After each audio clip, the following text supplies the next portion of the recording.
From here, you'll enter in your full name or the name of your business, as well as your email address. And set a password.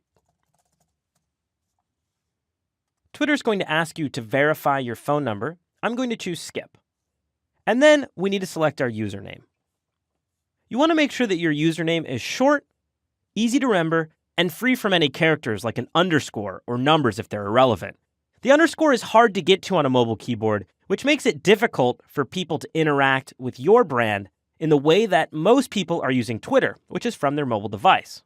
Now, you'll find that Twitter is fairly popular, so finding a username that's available could be a little bit of a challenge, but feel free to get creative.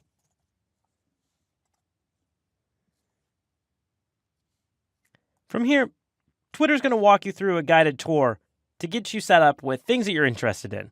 This will help curate the feed that you're going to see. I'm going to skip the step to import my contacts. Now, you'll have the ability to follow people. I'm going to unselect all of the accounts that Twitter suggested and simply choose continue. Here, Twitter's going to show us around. The timeline is where all of the content feeds in. So as you begin to follow more brands or other folks, your timeline will fill up with all the tweets that they're publishing. Along the top, you'll notice that you have a link home, moments, notifications, and messages.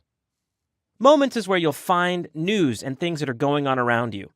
Notifications is where you'll find alerts, such as people following you or replying to your message. And messages is where you'll receive any personal direct messages. These are private messages, things that the public cannot see. Now, gaining a real following on Twitter is more than just sending out a tweet.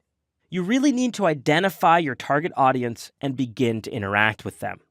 Now, you start by using Twitter through sharing information and content. You'll select tweet in the upper right-hand corner, and you can publish a message to post on your timeline. You can also include images, animated GIFs, or even create a poll. Once you've crafted your tweet, you can choose tweet in the bottom right-hand corner. And now, if I click into my profile, you'll see that our tweet shows up.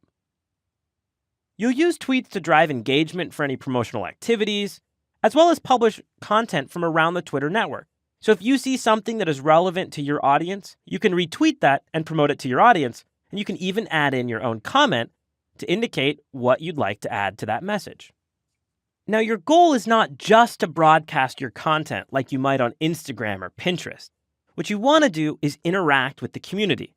You'll find that a lot of the community is rallied around hashtags, and hashtags are a way of linking related content together. In the upper right-hand corner, I'll search Twitter for hashtag LinkedIn Learning. And here we can see tweets that are using this hashtag.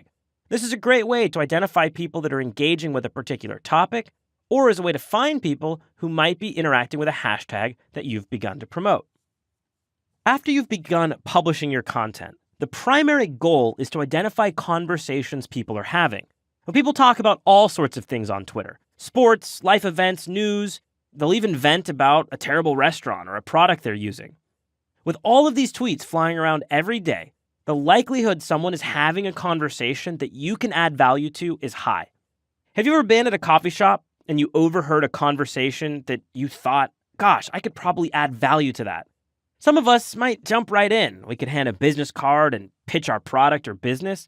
But most of us probably aren't comfortable with that strategy, and we miss out. Well, Twitter is like a giant coffee shop. Only you can search for the exact conversations you want to jump into. And because Twitter is all about having your message seen, it's only appropriate to send a reply, a retweet, or a mention when you discover a hidden gem. To search for conversations, start by making a list of keywords related to your business, your products, and even your competitors.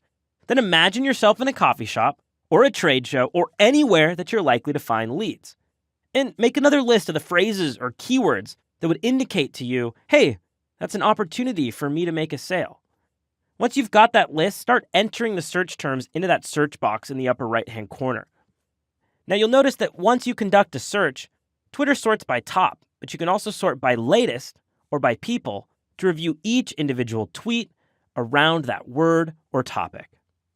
If I find a conversation that looked right, maybe someone talking about their favorite sports drinks, then I could engage in a few ways.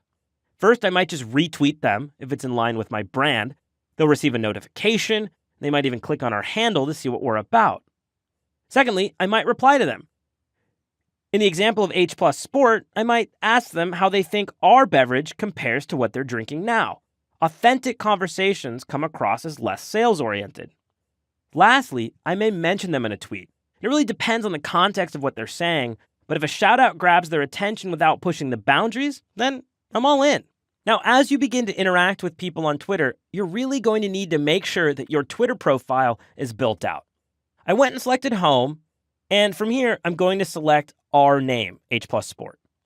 You'll want to click into the large icon on the left-hand side with the camera to add your profile photo, or you can select Edit Profile here on the right-hand side, and from here, you can select to add that profile photo, but you also have the ability to add the header photo and include your bio, location, and a link to your website.